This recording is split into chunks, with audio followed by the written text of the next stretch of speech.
theory in religious philosophy that says there is a golden thread that passes through all of the world's faiths. And certainly our next guest knows all about that. Please welcome Linda Crawford, Executive Director of San Francisco's Interfaith Center. Welcome. Thank you, David. It's great to be here. Now let's talk about that, the idea of one thread that goes through all the world's religions. Do you believe that's true, and what do you think it is? Well, I think it's mainly peace. We can't really say a higher being because Buddhists don't have a concept of God, for instance. So I think that is the thread of peace. As a Muslim friend of mine once said, we're all trying to go to the same place. We're just taking different paths. Right. Well, and some people don't even believe there's a place, correct? That's right. It's true. You know, I saw this cartoon not long ago in the paper, and it showed two space aliens, and they're in a flying saucer, and they're flying past Earth, and there are all these atomic explosions going off on Earth, and one turns to the other and says, "What's going on?" And the other space guy says, "Oh, they're fighting about which of their religions is the most peaceful." You know, 95% of the world's wars, according to work that I believe was done by an organization you have also heard of, the United Religions Initiative. That's right.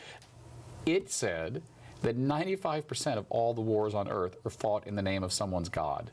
Is that true? Well, I will take their word for it. I'd have to go do the research myself. But that's why United Religions Initiative was founded in the first place. If that is the case, then by golly, we ought to start talking to each other and getting to know each other and realize that while I may not believe in what you believe or what you do, I want to respect and understand it. Right. Now, you also have an involvement or had an involvement with the United Religions Initiative. Talk to us a little bit about that, how it started. I mean, I know that it was the initiative of then Bishop of California, Episcopal Bishop Bill Swing, but talk a little bit about that and how that kind of got you from that here to the Interfaith Center. Well, that's interesting. Bill was my bishop, and he comes from the same hometown as my husband, who was at the cathedral. He married us. At Grace Cathedral at here Grace in San Cathedral, Francisco. Right. Yes.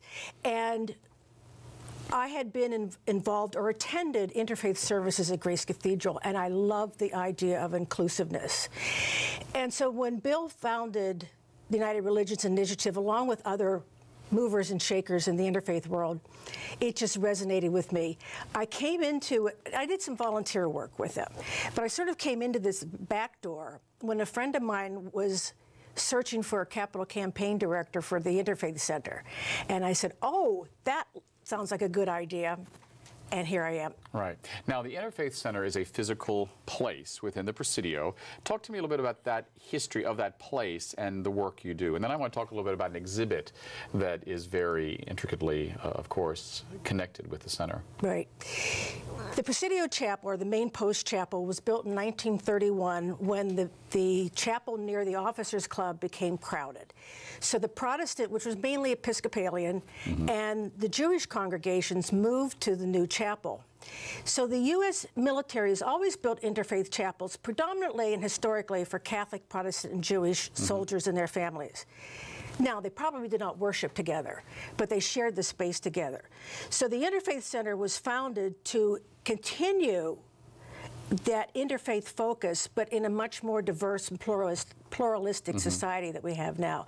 So the Interfaith Center itself is an entity that is lucky enough to be in this wonderfully historic space. Right. It's interesting that the United States military, which hasn't always had a history of inclusion. I mean, they didn't allow African American soldiers to fight alongside their white counterparts for a while, and only within the last decade have openly LGBT soldiers been allowed to serve in the military. It's an interesting sort of juxtaposition that a military site was kind of forced to be interfaith. Well, you know, we need one building, so we've got the Jews and the Catholics and the Protestants, it's all worship together. Right. Do you ever think about that interesting history and how military and faith have come together?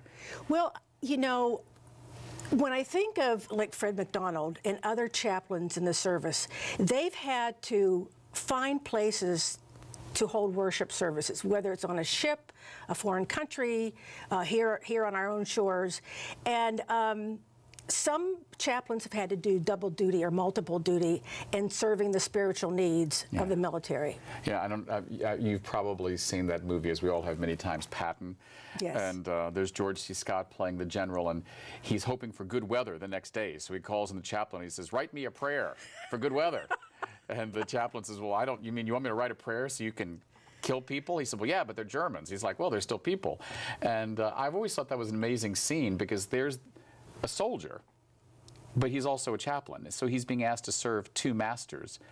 I guess what I'm getting at is the space is physically beautiful at the Presidio, which of course was built as an army base in 1776 on what was then Native American land, was a military base for 200 years, and is now this incredible national park with a lot of nonprofits. Do you ever get a sense of the history of that place while you're in that building? I do. I think the Presidio Trust, which is the government agency that runs it, does a very good job in trying to remember what that was about and the history of it. And we in front of our chapel is a memorial to chaplains. To the side of our chapel is a memorial to Vietnam War veterans. My understanding is that was a skunk works, that the chaplain went out in the dead of night and built that.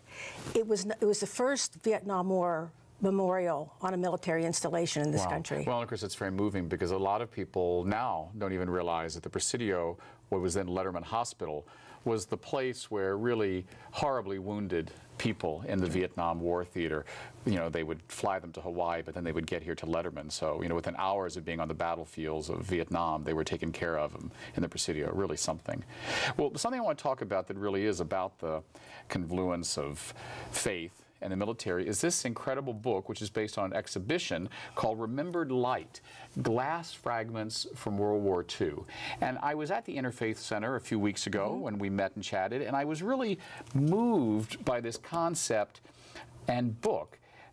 Fragments of stained glass and other relics from churches and synagogues from World War II that this chaplain or just an officer collected, correct? The chaplain. So tell me about it. Well, Fred McDonald was a very interesting character. I never knew him. He had died before I got involved. He'd been all over the world. And at one point, he's an Episcopal priest. At one point, he was stationed at Fort Mason, at the chapel there. Fort Mason in San Francisco. Exactly. But he wanted to see action, so he ended up on General Omar Bradley's staff. And as he went around Europe, England, Germany, France, Belgium, he would look for spaces to hold worship services. And what he found, of course, were these bombed-out buildings. And in those countries, the bombing had to have come from the Allies. That's right. And except maybe in England, not in England, of course. So. I know from what I've read about him that this was just really tore at his heart.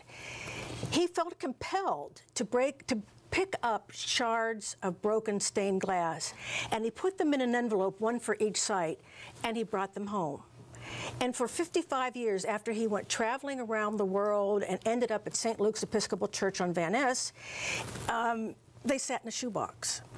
And eventually, he was put in touch with Reflection Studios in Emeryville, specifically Armel LaRue, who worked there. And they started this project of what do we do with all these shards of stained glass? And the result are 25 pieces of work. So you have modern, contemporary rather, pieces of artwork that are comprised of shards of stained glass and pieces of stone, I think in some cases, from churches and synagogues around Europe. And with the exception of churches in Europe, these would be European churches, quote unquote, in enemy territory that were destroyed by U.S. or Allied fire. It's an amazing juxtaposition. Well, it's the swords to plowshares, war to peace story. When the Presidio was being abandoned by the 6th Army, a whole lot of what are we going to do with it? And of course, developers were salivating about developing this land. It has become, of course, a national park. And the theme was swords to plowshares. This particular project epitomizes that, of here was this horrendous event that happened, and we've made these beautiful pieces of work. Well, it was very moving to me when I walked through and was talking to you about it at the Interfaith Center, and I saw a few photos and some examples of the work. And just a few weeks before, I had been lucky enough to be in Verdun, France, here in this 100th year of World War I. And 100 years after the Great War, there's still scars on the landscape. This is from the Second World War, and there's still scars from that. What do you think this exhibit has to teach someone now who certainly isn't old enough to remember the Great War, and there are not very many people that remember the Second World War? That's right. How do you think this can impact younger people who maybe don't understand what war really is? That's a good question. I hope that this is a tool to help young people understand the effects of war. Now, this clearly is about buildings and the destruction of important buildings, particularly in spiritual life. It doesn't address the human cost of war. And I would hope that things like Holocaust museums and those sorts of things will teach young people about that part of it. Right. We only have a few moments left, but I'd like you to talk to me about where the exhibit is now, or where the art is now, and where we can see it. Because at the moment, I mean, there's this wonderful book with incredibly moving text and pictures, but no one can go see Remembered Light, glass fragments from World War II. How do we change that? Well, I'll try and make the story short. The idea is that these works of art would end up in a gallery attached to the Presidio Chapel. And we have the buy-in and support of the Presidio Trust. We have not been able to build that addition due to two major events. One is when the Presidio Trust came up with their main post plan, certain neighbors and activists had a problem with that. So shocking. Few years later, yes, don't get me started on historical preservation. A few years later, all the I's were dotted, the T's were crossed, we're ready to go, and two organizations sued the Presidio Trust, claiming that they violated 3 federal statutes. That's impacted our program because it's no new construction in the main post. So for 8 years now, these pieces of artwork have been sitting in a warehouse, and unless they're out somewhere. So they've been to the University of Washington, they've been to the University of Pennsylvania, they've been to a small museum in Indiana, they've been to Rochester Institute of Technology. So when we have an opportunity, we ship them, and they get curated, and you know, we want them to be out as much as possible. But the hope is to get them out of that warehouse in Oakland, California, across the bay into the Presidio in San Francisco. Any closing thoughts on this exhibit or your work at the Interfaith Center? What would you like people to know about the work that's done at the Interfaith Center? You know, there are a lot of people who may not have a faith tradition. Some people characterize themselves as spiritual but not religious. But I think we all need to understand about each other's faith traditions. And it's quite disturbing for people to think that Islam is a vicious religion. It's not. Just like anybody, they hide behind a title or their religion. They point out the pieces in the Quran and say, this says we can be terrorists. Many Muslims that I know are they're just appalled at this. And they call them thugs and terrorists. And we need to understand that what's going on in the Middle East now with ISIS and other groups is not Islam. Right. It just isn't. Well, thank you for your work on behalf of the Interfaith Center in building bridges of faith, and for this exhibit, Remembering Light. Thank you. Next up, our conversation with Woody Weingarten. A lot of people have written about the struggle, the battle with cancer. Woody Weingarten talks about his struggle as a caregiver, watching his wife deal with breast cancer. We'll be right back.